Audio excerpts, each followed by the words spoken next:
ओम स्थापकाय च धर्मस्य सर्वधर्मस्वरूपिणे अवतारवरिष्ठाय रामकृष्णाय ते नमः।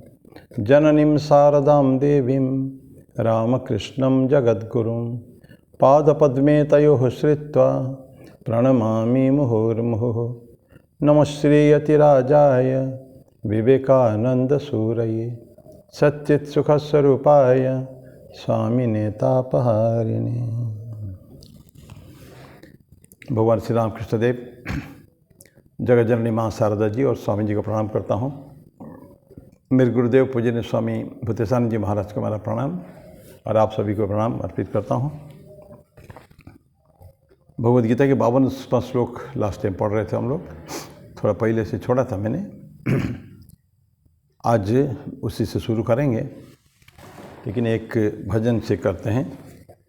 ये कबीर जी का भजन है। वो कबीर जी, संत कबीर जी लिखे हैं, लेकिन उसको पंजाबी में लोग गाते हैं। गुरुद्वारा में बहुत फेमस गुरुद्वारा का गाना है ये, राम रस प्यारे। थोड़ा कुछ शब्द उन्होंने ले लिया, लेकिन ओरिजिनली कबीर जी का गाना है। मैं आपको बताऊँ, अपने साथ जानते होंगे गुरुद्वारा में जो भजन होते हैं ये सब उनके गुरु ग्रंथ साहब से लिए गए हैं। गुरु ग्रंथ साहब जो, थोड़ा इंट्रोडक्शन दे रहा हूँ। पंचम गुरुदेव गुरु अर्जुन देव जी ने उसका शुरुआत की थी, कंपाइलेशन आदि ये ग्रंथ करके किया था उन्होंने। देन उनका तो शहादत हो गई और उसके बाद उनको सीधा छठे गुरुदेव ने कुछ नहीं किया, सातवें गुरुदेव कुछ किए नहीं, आठवें गुरुदेव तो बाल गुरु थे। 3 साल में विराज करके 6 साल की उम्र में गुरु बने, 9 साल में उनका मृत्यु हो गई। गुरु गोविंद सिंह जो है 10वें गुरु हुए, उन्होंने उसको फिर से टेकअप किया जहाँ से छोड़े थे। तो 5 गुरुओं की वाणी उसमें थी। छठे, 7वें, 8वें के कोई पद उनसे नहीं लिया गया था, कोई था भी नहीं मेरे ख्याल में। 9वें गुरुदेव गुरु तेग बहादुर जी के बहुत सुंदर सुंदर पद है उसमें गुरु ग्रंथ साहब में। वैराग्य, त्याग वैराग्य भरा, ये सब है गाने, शब्द जो भी है। गुरु गोविंद सिंह ने अपना कुछ उसमें नहीं रखा और उसको गुरु ग्रंथ साहब करके उन्होंने रख दिया उसको।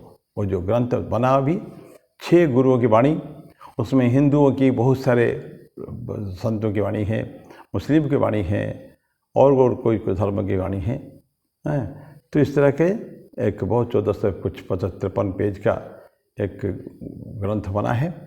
उसी में से मैं आज एक भजन ले रहा हूँ, राम रस प्यारे, कबीर जी का लिखा हुआ। राम रस प्यारे, राम रस प्यारे, जह रस बिसर गए रस और, जह रस बिसर गए रस और, राम रस प्यारे। रे मन तेरो कोई नहीं, खिंच ले जिन पार, खिंच ले जिन पार। बिरख बसेरो पंख को, ते सोए संसार, ते सोए संसार, ते सोए संसार, ते सोए संसार। राम रस प्यारे, राम रस प्यारे, जह रस बिसर गए रस और, जह रस बिसर गए रस और, राम रस प्यारे। और मुए क्या रोइए जो अपथिर ना रहा, अपाथिर ना रहा। जो उपजे सो बिनस है, दुख कर रोए बलाए, दुख कर रोए बलाए, दुख कर रोए बलाए, दुख कर रोए बलाए। राम रस प्यारे, राम रस प्यारे, जह रस बिसर गए रस और, जह रस बिसर गए रस और, राम रस प्यारे। जह की उपजे तह रचे, पीवत मर्दन लाग, पीवत मर्दन लाग। कहे कबीर चित चेतिया, राम सिमर बैराग, राम सिमर बैराग, राम सिमर बैराग, राम सिमर बैराग।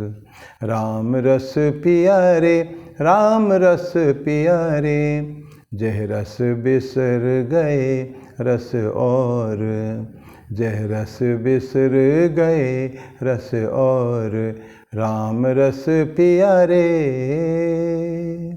राम रस पिया रे, राम रस पिया रे, राम रस पिया रे, राम रस पिया रे, राम रस पिया रे, राम रस पिया रे, राम रस पिया रे, राम रस पिया रे, जह रस बिसर गए रस और, जह रस बिसर गए रस और, राम रस पिया रे, राम रस पिया रे, राम रस पिया रे, राम रस पिया रे, राम रस पिया रे, राम रस पिया रे, राम रस पिया रे, राम रस पिया रे, राम रस पिया रे, राम रस पिया रे, जह रस बिसर गए रस और, जह रस बिसर गए रस और, राम रस पिया रे।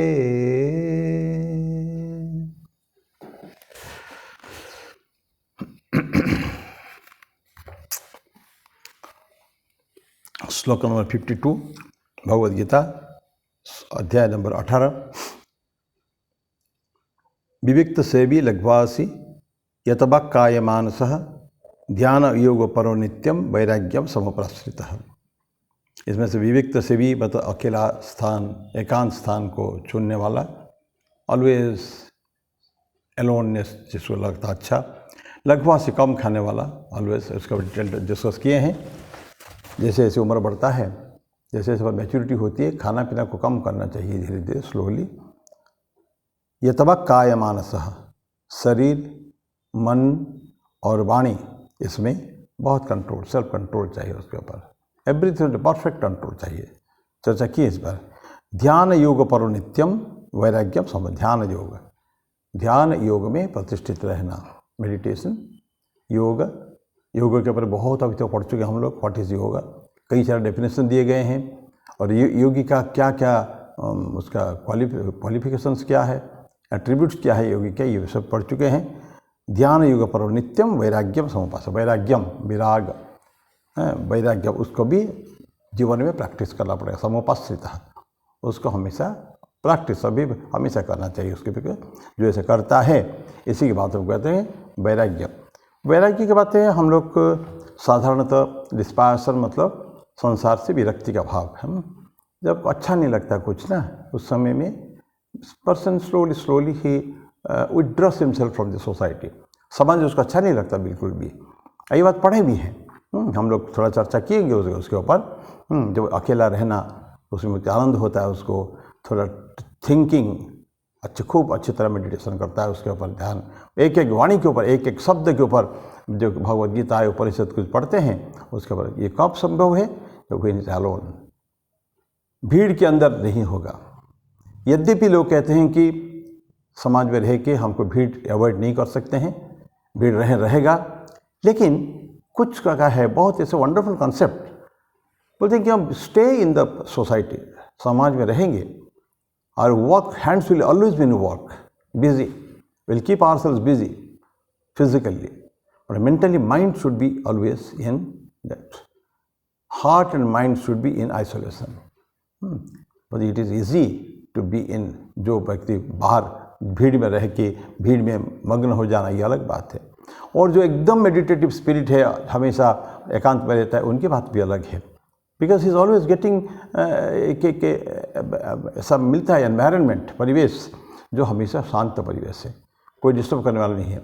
लेकिन बोलते ट्रू योगी इज ही, ये सही व्यक्ति वो है जो भीड़ एकदम भरे भरे भीड़ के अंदर रहता है, and always is busy physically, but his mind is beyond all this things, छोड़ के यहाँ से अलग है बिल्कुल। तो चिंतन उसका हमेशा deep thinking. And there are people like this, there are people, बड़े बड़े जो लोग हो गए हैं, जो राजा जनक की बात हम कहते हैं ना, राजा जनक तो राजर्षि, राजा ने ऋषि, is a combination of two attributes. राजा भी भयंकर बहुत बड़े राजा मिथिला नरेश, और कितना बड़ा प्रजा उनके है, और सभी काम उसके लिए वो करते थे, सब कुछ। वॉज ऑल्सो बिजी इन राजकार्य, पर उतना ही वो मेडिटेटिव भी थे, उतना ही वो वैरागी भी थे। सब कुछ छोड़ दिया। विदेह कहते हैं ना उसको, राजा जनक को विदेह कहते, विदेह हैं, जिसका लड़की का नाम वैदेही, विदेह। विदेह मतलब देह रहते हुए भी देह का भान नहीं है। When the mind is beyond this समाज, ये दिस जो वर्ल्ड, यहाँ से दुनिया से जब बाहर रहता है मन, जब मन हृदय जो बाहर रहता है, तो क्या, तो विधेय हो जाता है। शरीर की चिंता नहीं है, समहाउ मेंटेनिंग, क्योंकि ध्यान करना है, सिद्ध वो साधना करनी है, तो उसको रहना है तो वो रहता है, पर मन हमेशा डिप अवे।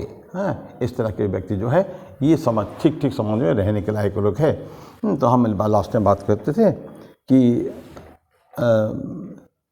सीरेनिटी होता है, जो योगी होता है, शांत, कामनेस एंड सीरेनिटी, ये उसका मार्ग होता है। कभी इधर उधर बातें करेगा नहीं, न फितूरी बातें करेगा, बिल्कुल ट्रू, सत्यवदम, सत्यम वद, प्रियम वद, और अप्रिय सत्य बोलना नहीं है। ये सब बातें सब उनके बहुत सारे क्वालिटीज़ है। विशेष करके वो परफेक्ट कब रहता है, इज तो absorbed in the thought of God. जब ईश्वर के चिंतन में वो मग्न रहता है। जब हम लोग ध्यान में जब बैठते हैं ना, मेडिटेशन में जब ध्यान होता है, उस समय माइंड काम रहता है, शांत रहता है। तो समाज में फिर वापस आ जाते हैं ना, the mind becomes disturbed again, because in come in contact with so many people, so many activities. लेकिन when you sit down for meditation, तो दैट्स टाइम माइंड को एकदम शांत करना होता है। तो दैट ये उस समय में, और उस समय केवल ईश्वर चिंतन और कुछ नहीं है। उस समय बोलते कोई अगर उठ पड़ा कोई बातें ऐसा करता है, डिस्टर्ब करने के लिए करता है, बड़ा पेन, ऐसे एक्यूट पेन होता है, कष्ट होता है उसमें। कष्ट इसलिए हम किसी को कुछ बोल नहीं सकते, लेकिन वी आर गेटिंग डिस्टर्ब में, बीइंग डिस्टर्ब्ड कंटिन्यूसली। तेरा जैसे कुछ लोग ऐसे होते हैं, कभी भी उनको ये रंग में भंग डालने वाले जो व्यक्ति ऐसा रहते ही हैं उसमें। तो कुछ दूसरे थॉट कोई आता है, तो उसको बड़ा पेन, एक्यूट पेन होता है। और जो मेडिटेशन रहता है, जो परमात्मा के ऊपर रहता है, उसका ध्यान किसके ऊपर रहता है, आत्मा के ऊपर, परात्मा परमात्मा। आत्मा तो जीवात्मा भी होती है, आत्मा होता है, इसमें आत्मा वर्ड इटसेल्फ इज परमात्मा। वो इस क्या कहता हूँ उसको, शुद्ध बुद्ध नित्य मुक्त चैतन्य स्वरूप। नित्य मतलब और जो इटर्नल, शुद्ध है, प्योर, ऑटमोस्ट प्योर, बुद्ध ज्ञान, और मुक्त फ्री, चैतन्य स्वरूप है ये, जड़ नहीं। जड़ हम लोग इंसान जड़ है, जड़ अवस्था उनका शरीर जड़ है, पर जो चिंतन जो है, जो वाणी, जो आत्मा है, वो तो अनंत है, वो तो असीम है, अनंत है, अजन्मा है। काफ़ी सारे एट्रीब्यूट्स गीता में हम लोग देखेंगे, सेकंड चैप्टर में, द्वितीय अध्याय में, सांख्य योग में ये सब बातें चर्चा की हुई है। उपनिषद जैसे इस तरह के वाणी में भरा है। तो ये ऐसे व्यक्ति he is meditating on the परमात्मा, उसका mind completely engrossed in that thought, ऐसे ही इज ए रियल जोगी। रहता समाज में रहने के बाद भी अगर ऐसा करता है, तो कितने संतों की वाणी जानते, बातें जानते हैं, एब्सोल्युटली एक्टिव, लेकिन they are always mind is in God. Thakur की बात तो हम करेंगे, रामकृष्ण देव तो है ही है, समाज में रहते हैं, इतने सारे लोग आते थे उनके पास, लेकिन जब देखो तब ठाकुर मुहुर्मुहु समाधि में है। माँ शारदा ऐसी थी। मैं अभी भी कुछ 400-500 साल पहले कुछ ऐसे संत महाराष्ट्र में हो गए हैं, संत तुकाराम। अच्छा, सब विट्ठल के भक्त थे। विट्ठल मतलब पंढरपुर के जो विट्ठल रुक्माई, भगवान कृष्ण ही है, कृष्ण रुक्मिणी का वहाँ है, जुड़ी है वहाँ। तो वहाँ भक्त लोग काफ़ी, विट्ठल के, महाराष्ट्र में बहुत सारे विट्ठल के भक्त होते हैं। तो उसमें तुकाराम एक व्यक्ति थे। तुकाराम गृहस्थ थे, उनकी पत्नी भी थी। अब कहते हैं कि साधना के लिए हमको चाहिए शांति चाहिए ना, काम एंड क्वाइट, वातावरण अच्छी चाहिए, लोगों से अच्छे रिलेशंस बना के रखना चाहिए। लेकिन कथा आती है कि तुकाराम जी की जो पत्नी थी ना, कभी भी हमेशा झगड़ालू थी वो। ऐसा कोई दिन सा जाता नहीं होगा जिस दिन वो झगड़ा न करते थे पति के साथ, पर पति उनके एकदम शांत स्वभाव। एक छोटी सी उनके बारे में कहानी है, मैंने कभी गुस्सा ही होते ही नहीं थे कभी भी। वो संत एकनाथ, संत तुकाराम से कभी गुस्सा होने का कुछ देखा ही नहीं, कितने भी उनको कुछ बोलो। घर में कुछ है ही नहीं, अब गरीब व्यक्ति सब थे, विट्ठल को बुलाते थे, लेकिन है तो गरीब, दरिद्र नहीं गरीब। तो एक दिन घर में कुछ नहीं था, उसके बीवी ने बोला, पत्नी ने बोला, कुछ व्यवस्था करो, घर में कुछ नहीं है। बोले अच्छा, मैं जाता हूँ गन्ने के खेत में। तो गन्ने की खेत था, गन्ने के खेत में ढेर सारा गन्ना तोड़ के बंडल बांध के लेके आ रहा था। तो घर में इसी को खाएंगे और क्या खाएंगे, पैसा तो नहीं खरीदने के लिए कुछ। तो लेके आ रहा है, तो बड़ा दयालु व्यक्ति थे। रास्ते में बहुत सारे लड़के मिले, कोई को मिले, एक एक गन्ना उनको देता गया, मांगते गए तो देता गया। तो घर पहुँचा तो एक ही गन्ना बच गया, केवल एक ही गन्ना। से देखा, पत्नी ने बहुत गुस्सा हो गई, वो गन्ना को लेके हाथ में उसको पिटाई कर दी। उसको पिटाई कर तो गन्ना 2 टुकड़ा हो गया, बड़ा सा गन्ना था, 2 टुकड़ा हो गया। तो कह रहे बोलते, अच्छा हुआ ये, एक टुकड़ा लेके तुम चूसो, एक टुकड़ा मैं चूसता हूँ। मैंने इतना शांत भाव, पत्नी बिल्कुल आग बबूला और ये शांत है। ऐसे व्यक्ति जीवन में इतना तकलीफ होने के बाद भी, but his mind was always in God. इसीलिए ही इज़ वन पर्सन जिसको सदैव वैकुंठ गमन होता है। वैकुंठ गमन, वैकुंठ को जाते हो, गरुड़ रथ आके उनको लेके चले जाता है। वैकुंठ मरे नहीं, मृत्यु नहीं, बिना मृत्यु की कोई जाते ही नहीं। लेकिन ऐसा इतने भक्त थे भगवान कृष्ण के, कृष्ण का ही गरुड़ रथ, ग्राम में सब उनको पता था कब जाने का है। विठल विठल विठल विठल खूब कीर्तन हो, सारा गांव dancing with Joy and ecstasy. धीरे धीरे गरुड़ रथ, भगवान कृष्ण के जो विष्णु का रथ नीचे आया और उसके पर चढ़ के जाने से पहले, वो तो जाना ही उनको पता था मुझे जाना है, पत्नी को बुलाया, तुम चाहो तो चल सकते हो मेरे साथ, रथ जा रहा है। तो पत्नी ने मना कर दिया, मैं नहीं जाने वाली हूँ। तो चाहते हुए वो चाहती तो वैकुंठ गमन कर सकती थी, लेकिन उस नहीं गई वो। ये हालत है। तो ये होती अशांति है, उसमें अशांति जब होती है ये, लेकिन उस अशांति से सब लोग प्रभावित नहीं होते हैं। तो ऐसा व्यक्ति होना चाहिए जो उससे प्रभावित न हो। तो ये बोलता है कि उस समय में जो शांत अवस्था में रहता है, मेडिटेशन रहता है, परमात्मा को वही से engage in meditation, deep meditation है। भगवान रामकृष्ण तो मुहुर समाधि में जाते थे, हमेशा उनका माँ के चिंतन, ईश्वर का चिंतन, कोई भी चिंतन करे, छोटी छोटी बातें सुनकर रामकृष्ण देव समाधि में चले जाते थे। वो गोपी का प्रेम, उसके ऊपर गोपी राधा और बाकी गोपियों का जो प्रेम है, भगवान कृष्ण से उनके वार्तालाप एवं उनके जो भावनाएं, जो so strong emotions in their, प्यार का बिल्कुल अंतिम लीला है वो, जितना वृंदावन लीला और कभी हुआ नहीं है कभी, ऐसा ठाकुर का कहना है। मतलब तो स्वामी जी कहते हैं कि बहुत ज़बरदस्त लीला है वो, रियल लव क्या होता है। तो ऐसा इसमें जो रहते हैं उसमें, उसी तरह डीप मेडिटेशन में ही they know what is the joy of this. अब इधर वैराग्य की बात है, अंतिम बोलते हैं वैराग्यम समुपाश्रितः। ये क्या कर, ध्यान योग परनित्यम, हमने बात किया अभी। ध्यान मेडिटेशन में भी है, योग में है, योग में बहुत सारी क्वालिटीज हम लोगों ने पढ़ा। उसके बाद अभी होते हैं वैराग्यम समुपाश्रितः, विराग, डिस्पैशन, छोड़ देने का है, धीरे धीरे छोड़ने का है। वैराग्य को हम लोग साधारण किस अर्थ में लेते हैं, छोड़ देना, जो बुराई छोड़ देना, अच्छाई वी नो। हम लोग जब इंट्रोस्पेक्शन करेंगे, आत्मचिंतन, हम देखेंगे बहुत सारी बातें हमारे में अच्छी है और कुछ बातें हो सकता है खराब भी हो सकता है, कि गुण अवगुण होते रहते हैं। तो हम धीरे धीरे क्या करते हैं, जब आत्मचिंतन गहन आत्मचिंतन करते हैं, अपने अंदर झांक के देखते हैं, व्हाट एम आई रियली, मेरी क्वालिटीज़ क्या है और गलत क्वालिटीज़ क्या है मेरे में, अवगुण गुण क्या है, और धीरे धीरे हम उसको पहचान कर slowly we try to shed those bad things. उसको विराग कहते हैं। बुरे गुण को छोड़ना एवं अच्छे गुण को आयत्त करना, माने to make it own, make our own. तो ये सर, तो अब धीरे धीरे छोड़ते जाते हैं, उसको विराग कहते हैं। अदरवाइज विराग को आप पतंजलि जो डिफाइन करते हैं यह अमूत्र फल भोग विराग। विराग मतलब क्या होता है? यह मतलब इस लोक में, अमूत्र मतलब आगे सामने में आगे वाले लोक में, this world and the world here after. ये दोनों लोक में क्या करते हैं हम? फल भोग विराग, फल का भोग नहीं करने का। हम कर्म करते हैं, ठीक है, कर्म करना हमारा कर्तव्य भी है, कर्म करना ही है, लेकिन कर्म फल को हमको लेना नहीं है, त्याग करना है। अनंत बार इस बार कुछ अच्छा हुई है हम लोगों के, कर्म का फल को नहीं लेना। तो कर्म योग में दो चीज़ें हैं, एक तो अनासक्त कर्म करना, आसक्ति नहीं रहना चाहिए, अटैचमेंट नहीं रहना चाहिए, और दूसरा है कर्म फल को त्याग करना। तो वैराग्य में कहते हैं कि यह अमूत्र, अमूत्र मतलब नेक्स्ट श्लोक में फल भोग विराग। तो ऐसा ये वैराग्य होना चाहिए, हमको कुछ नहीं चाहिए। आई जस्ट वर्क, कर्मण्येवाधिकारस्ते मां फलेषु कदाचन। भगवान कृष्ण कहते हैं कर्म में ही, कर्मणि एव, कर्म में ही तुम्हारा अधिकार है, फल में नहीं है। माँ कर्म फल हेतुर्भु मात संगस्तु अकर्मणि। तो ये भगवद्गीता का श्लोक है। यो तो होता है कि कर्म योग कर रहा है, वो काम कर रहा है, लेकिन मन में कोई वासना नहीं, कोई कामना नहीं, इसका फल को नहीं लेना।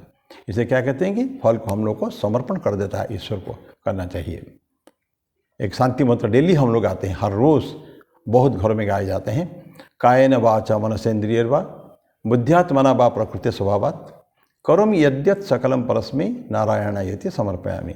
बोलते कि मैं जितना भी कर्म करता हूँ, मन से, बुद्धि से, इंद्रियों से, शरीर से, तो स्वभाव से, प्रकृति से, जो भी कर्म करता हूँ, whatever I am doing, मनसा वाचा कर्मणा, सब कुछ भी क्या किनके लिए करता हूँ मैं? ये हमारे लिए नहीं, मेरे परिवार के लिए नहीं है, इट इज़ फॉर हिम। परस्मै, पर मतलब श्रेष्ठ, ईश्वर के लिए काम करता हूँ। और जो ईश्वर के लिए काम करता हूँ है, उसमें मेरा परिवार को भी फायदा हो सकता है, समाज में किसको फायदा हो सकता है। लेकिन since all this people are children of God, ये सारे के सारे ईश्वर के संतानें हैं, तो हमको ये देखना पड़ेगा कि नहीं, ये ईश्वर के ही काम हो रहा है, जिसको स्वामी जी ने खूब सुंदर उनके रामेश्वरम लेक्चर में बताया है, द रियल वर्शिप। भगवान शिव की अगर पूजा करना चाहते हो, उनके संतानों की पूजा करो।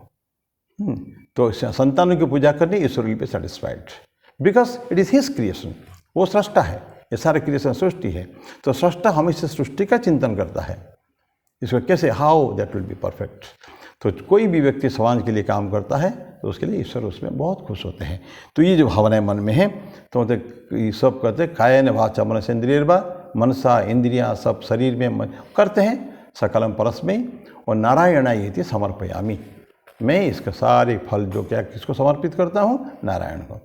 तो मेरा क्या रहा? सिलक, zero, nothing, I don't get anything, this just pleasure, is a joy. And जी हमारे जो कर्तव्य, हम जहाँ संसार में आए हैं, ईश्वर के संतानें हैं, तो ईश्वर के लिए कुछ काम कर जाना हमारा कर्तव्य है, इस भावना के साथ, एज अ पूजा, it's a worship, no. Swami Vivekananda की जीवनी आप सभी ने पढ़े होंगे मेरे ख्याल में। स्वामी जी ने जो शुरू में जो ईश्वर का चाहते थे, क्या ध्यान, निर्विकल्प समाधि चाहते थे, तो जो हुई चीज ठाकुर ने बोला सेल्फिशनेस, तुम अपनी मुक्ति चाहते हो, संसार में इतने करोड़ों व्यक्ति है, उनकी मुक्ति नहीं चाहोगे तुम, मेडिटेशन करो नरेन, हैं अब क्लोज आंखें बंद करने से ईश्वर नहीं है, आंखें खोल के भी ईश्वर देखने को कोशिश करो, ओपन आइड मेडिटेशन। ये ठाकुर की बातें, जो महान हमेशा समाधि में रहते थे, लेकिन नरेन को थ्रू उनको काम कराना था। इसे नरेन, तुम केवल अपना, you can not be selfish and desire your own salvation. तुम अपनी मुक्ति के लिए चाहते हो ना, तुम ये स्वार्थपरता, हीन बुद्धि है, नीच बुद्धि है, छी बोलते, छी, इतने तुम्हारी हीन बुद्धि है। नहीं नरेन, आंखें बंद करने से केवल भगवान नहीं होते हैं, ऐसा आंखें खूब बंद, आंखें खोल के भी होते हैं। Now see the world with open eyes. ये जो बातें हैं, नरेन को बहुत उसको ये किया है। तो फिर उन्होंने यही सब काम करना शुरू किया, अपने लिए कुछ नहीं चाहिए। स्वामी जी वही नरेन जो निर्विकल्प समाधि चाहते थे, परवर्ती काल में जो ठाकुर ने बोल दिया शिव ज्ञान से जीव सेवा, पहले बोले थे सेवा, शिव समझ के सारे जीवों की सेवा करना, तो सेवा का व्रत उन्होंने ले लिया। उसी दिन उन्होंने कल्पना किया था, मन में संकल्प लिया था, अगर मेरा बस चले तो ये जो सत्य ठाकुर ने आज बोला है शिव ज्ञान से जीव सेवा, इसको मैं जगत के सामने उपस्थापित करते रहूँगा। And I show this to the world how what is Shiva ज्ञान से जीव सेवा। तभी रामकृष्ण मिशन बनाया उन्होंने। रामकृष्ण मिशन का मोटो क्या दिया? आत्मनमोक्षार्थम जगत हिताय च, अपनी मुक्ति के लिए भी जगत का कल्याण के लिए भी, दोनों दिया। तो पहले क्या चाहते थे? एब्सोल्युटली सेल्फिश, मुझे अपनी मुक्ति। अब बोलते हैं नहीं, अपनी मुक्ति भी होगा, जगत का कल्याण भी होगा। This is second step. Third step में स्वामी जी जो क्या बोलते हैं, मुझे मेरे मुक्ति के 14 पुरुष की मृत्यु हो चुकी है। हाँ, स्वामी जी बोलते थे। हाँ, तो बोले सभी को उनके संतान बोले, मेरी संतानें कभी अपनी मुक्ति की कामना नहीं करेंगे। अपनी मुक्ति चाहोगे तो मर नरक में जाओगे। स्वामी जी जैसा this words nobody can tell, we are convinced about that. नहीं तो कौन बोल सकता है कि जो अपनी मुक्ति की कामना को साधना करके अपनी मुक्ति को चाहेगा वो नरक जाएगा वो? तो स्वामी जी बोलते यस, मेरे बच्चों को मुक्ति नहीं चाहिए। They will go working among others for the salvation of others. दूसरों की जो मुक्ति होगी ऑटोमेटिकली हमारी भी साथ साथ में हो जाएगी। तो अभी स्वामी जी बोलते थे उनके चेलों को, माने उनका शिष्यों को, आला सिंह पेरुमाल का पत्र लिखा था उन्होंने अमेरिका से कि जाओ इसी क्षण तुम उस पार्थसारथी के मंदिर में, भगवान कृष्ण के मंदिर है ट्रिप्लिकेन में, मद्रास में, जाओ इसी क्षण उस पार्थसारथी मंदिर में और उस सत्संग प्रणिपात करके एक प्रण लो जीवन में। क्या प्रण है? लोगों के लिए काम करते करोगे, बस सिर्फ for the society, not about your self. और मैं तुमको बहुत प्यार करता हूँ, लेकिन मैं तब मुझे आनंद होगा, बहुत खुशी होगी देखकर कि तुम दूसरों के लिए काम करते करते मृत्युवरण किया। ऐसे अगर तुम कर पाओगे, रियल में चाहूँगा, सोचूंगा तुम मेरी संतानें हो। इस तरह की बातें। तो क्या बोलते हैं कि अपने को कभी भी वैराग्य की बात करना पड़ेगा, हमको कभी चाहिए नहीं, हमको कुछ नहीं चाहिए, वी डोंट वांट एनीथिंग। तो ऐसे है। अब एक नोविस, कोई नया व्यक्ति आता है, वैराग्य की बात करते हैं, वैराग्यम समुपाश्रितः।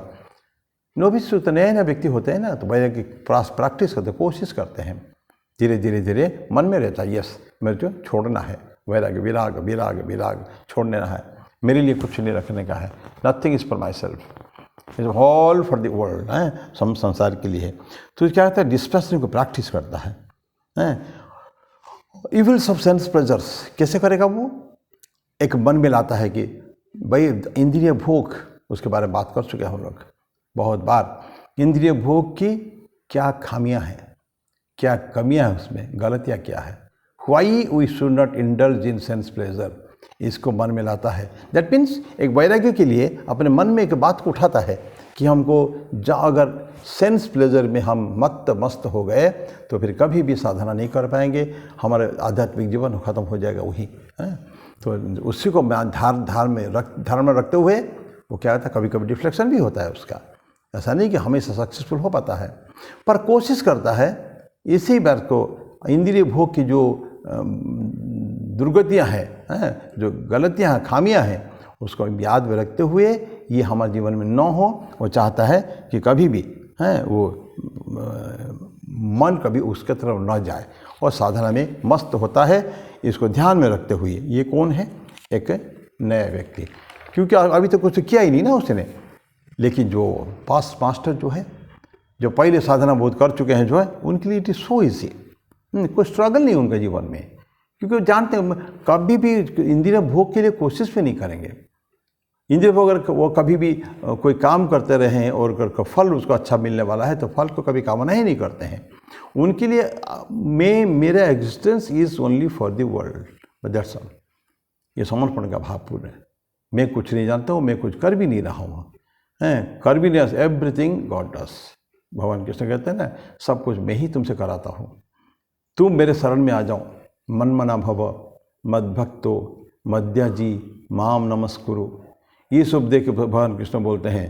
तो इसे जब ऐसे करो क्या होगा, माम एव यस्यसि सत्यम ते प्रतिजाने प्रियोसी में। तो इसको सत्य मानो कृष्ण अर्जुन कि तुम जो भी काम को तुम मेरे लिए करोगे, जब करोगे तो तुम मेरे पास ही आओगे तुम, है। तो वही बोलते हैं, 2 बार इस श्लोक को बोले भगवान कृष्ण गीता में। गजब का श्लोक है वो।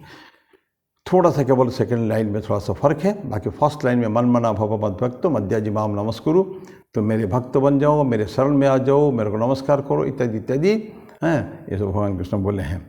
तो वो जो योग में जो है वो व्यक्ति हमेशा वो सब कुछ काम करता है, सब जानते हुए, माने उसके मन में है पूरा पूरा भाव, तो जीवन में उसका स्ट्रगल नहीं। नोविस जो है, नया व्यक्ति जो करता था, नया साधक क्या करता था, वो कोशिश कर करके कभी कभी फॉल भी होता था, कभी डिफ्लेक्शन होता था, फिर उठ के खड़ा होता था। खड़ा होकर प्रैक्टिस धीरे धीरे धीरे उसको भी वही होगा जो अभी ये जो मास्टर जो है, जो पहले अनंत काफ़ी सालों से जो कर रहा है एवं कंफर्म हो चुका है अपने जीवन में कि मुझे इंद्रिय भोग नहीं चाहिए, मुझे काम करना है, समाज के लिए करना है, तो फ्रूट मेरे को कुछ चाहिए नहीं है, ऐसा व्यक्ति तो जैसे ट्री है ना, आपने उससे कुछ व्यक्ति फल आता है ना, जो फल गिरता है फिर फल वापस नहीं चला जाता फिर पेड़ की तरफ, हम उसको पाते हैं। ठीक इसी तरह का जो उसने कर दिया और अपने पास खुद के पास वापस कभी नहीं आएगा, ये भावना उस योगी में है, वो चला गया। मुक्ति चाहिए, फल एक चाहता है मुक्ति, किससे? बंधन से। जो बंधन पेड़ के साथ है उससे बंधन। जैसे हम लोग श्रावण मास में क्या हमेशा करते हैं, त्र्यंबकम यजामहे सुगंधिम पुष्टिवर्धनम, हम भगवान शिव की पूजा करते हैं। त्र्यंबक 3 आँखें वाला भगेश्वर है वो, और वो हमको सुगंधि और पुष्टि हमारा बढ़ाए इस समाज में। और मैं प्रार्थना करते हैं प्रभु शिव, तो जैसे फल निकलता है एफर्टलेसली अलग हो जाता है, मुक्त हो जाता है बंधन से, उस जो उसका जो अटैचमेंट था, एक लगाव था पेड़ के साथ, उसे आप मुक्त हो चुका है और कभी वापस नहीं जाएगा। ठीक इसी तरह का आप हमको मृत्यु के बंधन से मुक्त कर दीजिए। मृत्यु हो मोक्ष्य मामृतात, लेकिन अमृत से मेरे को मुक्त मत करो, मुक्त कर दो बंधन से, समाज के बंधन से, मृत्यु के बंधन से। मृत्यु मुझे नहीं चाहिए, मुझे अमृत चाहिए मुझे। तो ये भावना की प्रार्थना हम लोग करते हैं। तो ठीक उसी तरह जैसे कनेक्शन टूट जाता है ट्री से, पेड़ से, इसी तरह योगी चाहता है और कुछ चाहता नहीं हो, वर्ल्डली थिंग्स को चाहिए नहीं उसको, जो कुछ कर दिया वो सब खत्म हो गया। Now he wants to go back, उसका मृत्यु चाहिए, अमरत्व चाहिए उसको, इसके लिए कर रहे हैं। तो इसलिए इसका जो डिस्पैशन वैराग्य, इट इज़ कंप्लीट।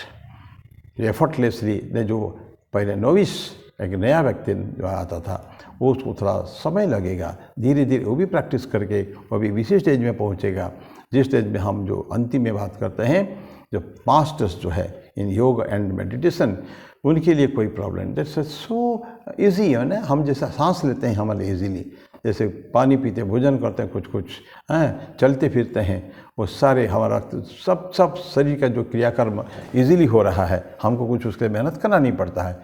ठीक इसी तरह का कर्म भी ऐसा होता रहेगा, एंड इट डजंट, हमको फिर वापस और कर्मफल हमारे पास नहीं आता है। तो with this we complete the 52nd verse. 53 verse को अब शुरू करेंगे थे अपन। अहंकारम बलम दर्पम कामम क्रोधम परिग्रहम विमुच्य निर्मम शांतो ब्रह्म भूयाय कल्पते।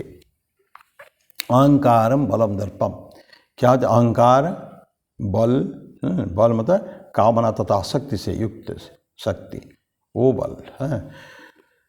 गर्व, काम, क्रोध तथा परिग्रह को छोड़कर ममत्व रहित तथा शांत होकर ब्रह्म स्वरूप होने के योग्य बनता है। देखिए ये पहले श्लोक सा कंटिन्यूशन में, मैं 52 के पहले पढ़ूँ। 52 ने बोला था, 52-53 जुड़े हुए हैं।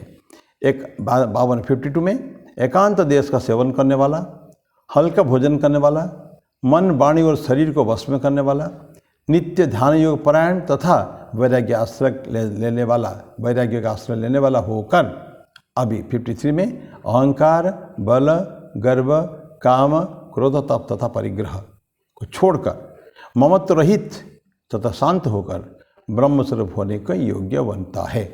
ब्रह्म स्वरूप ब्रह्म है ना, हम चाहे यही चाहते हैं ना, ब्रह्म को जान लेना मतलब ब्रह्म हो जाना। जिसने ब्रह्म को जान लिया तो वो ब्रह्म हो गया। वो अब ब्राह्मण भी उसको कहते हैं, ब्रह्म हम जानाति थी ब्राह्मण, ब्रह्म को जानते हैं, ब्राह्मण है वही है, और ब्रह्म भी वो खुद ही हो जाता है, वो तो होने के योग्य बनता है। इतने सारे करने वाला 52-53 में जितने सारे क्वालिटी दिए गए हैं, तो इसको करना पड़ेगा उसको। तब अब ये अहंकारम, बलम, दर्पम, कामम, क्रोधम और परिग्रहम, ये 6 चीज़ को उसको छोड़ना पड़ेगा। अगर शर्ट पे खाली बोल दो अहंकार, जो है ममत्व और अहम तो जो है मैं और मेरा का जो भाव है ये होता है, ये अहंकार। बल अभी बोल दिया, बल का उसने दे रहे हैं। कामना तथा आसक्ति से युक्त शक्ति, शक्ति है। बल फिर 3 प्रकार बल होता है, मैं बताऊँ आपको, है शारीरिक बल, मानसिक बल और आत्मिक बल। तो ये 3 टाइप के बल होता है, महाभारत में इसकी कथा है उसमें। तो ये, लेकिन यहाँ बोलते हैं ये बल किसको तो त्याग करना है। बल खराब नहीं है, हमारे मेंटल एनर्जी फर्स्ट क्लास है, बिल्कुल पावरफुल है, ठीक है, परफेक्टली ओके, शारीरिक शक्ति होना चाहिए हमको। लेकिन ये जो काम एवं उसमें कामना तथा आसक्ति से युक्त शक्ति, ये जो बल हमको नहीं चाहिए, इसको से निकलना पड़ेगा। कामना नहीं होना चाहिए, वो बहुत पावरफुल फोर्स है। वो जब डिज़ायर होता है ना, बाप रे, ये एन नंबर ऑफ डिज़ायर्स, आज चाहिए, उसको चाहिए, आई वांट दिस, ये जो भावना आ जाती है, जिद हो जाता है, एक बहुत बड़ा बल है। उसको, उससे मुक्त होना पड़ेगा हम लोगों को। जो साधारण भाव से यदृच्छा लाभ बोलते हैं ना, ये जो मिल जाएगा तो इट्स परफेक्टली ओके। जो ईश्वर की कृपा से जो मिल गया, भगवान की कृपा से, दैट इज़ ओके। हमको इससे अलावा कुछ चाहिए नहीं, हम और मांगेंगे नहीं। पर ये तो बल है, कामना भी और आसक्ति भी उसमें है, ये युक्त बल। तो बल से हमको चाहिए बलम दर्पम, दर्प, और कामम क्रोधम, कामना, देन क्रोध, क्रोधाग्नि से भी तेज है क्रोध, है, और परिग्रहम, परिग्रह होता है इकट्ठा करना, सामान को इकट्ठा करने के सकते। संचय की प्रवृत्ति, किसे दान लेना, ये सब परिग्रह होता है, उसको मना करते हैं। क्या एक गुण आता है अपरिग्रह, परिग्रह नहीं करना तो अपरिग्रह। अपरिग्रह होता है मुझे ये सब चाहिए नहीं कुछ, मैं संचय नहीं करूँगा। किसी ने आपको कुछ दिया, डोंट एक्सेप्ट इट। हाँ, प्यार से किसी को दिए थे बात अलग है, लेकिन many people they give with a purpose, उनके मन में एक रहता है। आजकल एक जो करप्शन की बात हम करें, भ्रष्टाचार क्या कैसे होता है, ये इंसान का 25 कमाई है और 50 खर्च करेगा, तो पैसा कहाँ से आएगा? असत उपाय से। ये सब चीज़ से युक्त नहीं होना है बिल्कुल भी ना। तो पर जितना वो व्यक्ति देते हैं, आज दिवाली में बड़े बड़े गिफ्ट देते हैं, दशहरा में देते हैं, आपके जन्मदिन पे देते हैं, फलाना दिन में देते हैं, इसलिए कि उसके पीछे एक मकसद है कि मैं इनसे कुछ काम भी करा लूँगा। And that person who receives that gift, he falls a prey, वो शिकार बन जाता है उस व्यक्ति का।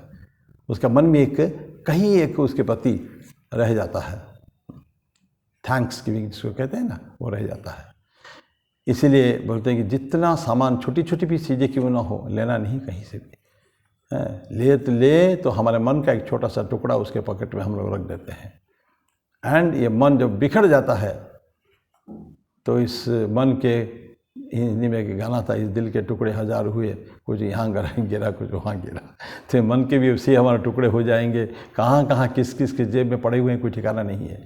सो we cannot control that mind, जिसका कि छोटे छोटे फ्रैक्शंस, पार्टिकल्स किसी और के पॉकेट में हैं। We have to first recollect it, वापिस रहना है अपने तरफ। इसके लिए मन को भयंकर कंट्रोल चाहिए, वो अलग बात है वो।